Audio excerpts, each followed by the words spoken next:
Acts chapter 18 in Corinth. After this, Paul left Athens and went to Corinth. There he met a Jew named Aquila, a native of Pontus, who had recently come from Italy with his wife Priscilla, because Claudius had ordered all the Jews to leave Rome.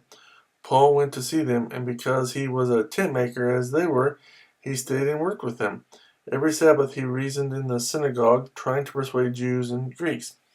When Silas and Timothy came from Macedonia, Paul devoted himself exclusively to preaching, testifying to the Jews that Jesus was the Christ. But when the Jews opposed Paul and became abusive, he shook out his clothes in protest and said to them, "Your blood be on your own heads. I am clear of my responsibility. From now on I will go to the Gentiles." Then Paul left the synagogue and went next door to the house of Titius Justus, a worshiper of God. Crispus, the synagogue ruler, and his entire household believed in the Lord, and many of the Corinthians who heard him believed and were baptized. One night the Lord spoke to Paul in a vision.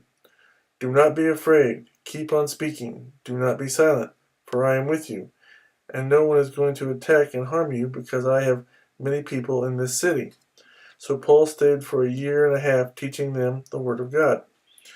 While Gallio was proconsul of Achaia, the Jews made a united attack on Paul and brought him into court. This man, they charge, is persuading the people to worship God in ways contrary to the law. Just as Paul was about to speak, Gallio said to the Jews, "If you Jews were making a complaint about some misdemeanor or serious crime, it would be reasonable for me to listen to you. But since it involves questions about words and names and your own law, settle the matter yourselves. I will not be a judge of such things." So he had them ejected from the court. Then they all turned on Sosthenes, the synagogue ruler, and beat him in front of the court. But Gallio showed no concern whatever. Priscilla, Aquila, and Apollos. Paul stayed on in Corinth for some time. Then he left the brothers and sailed for Syria, accompanied by Priscilla and Aquila. Before he sailed, he had his hair cut off at Cenchrea.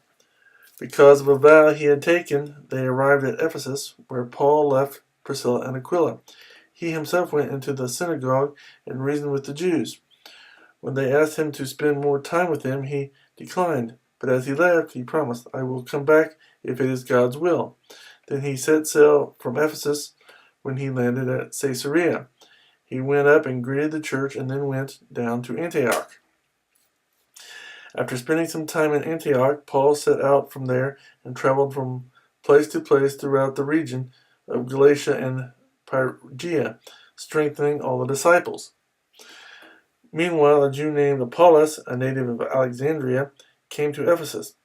He was a learned man with a thorough knowledge of the Scriptures. He had been instructed in the way of the Lord, and he spoke with great fervor and taught about Jesus accurately. Though he knew only the baptism of John, he began to speak boldly in the synagogue. When Priscilla and Aquila heard him, they invited him to their home and explained to him the way of God more adequately. When Apollos wanted to go to Achaia, the brothers encouraged him and wrote to the disciples there to welcome him. On arriving, he was a great help to those who by grace had believed, for he vigorously refuted the Jews in public debate, proving from the Scriptures that Jesus was the Christ.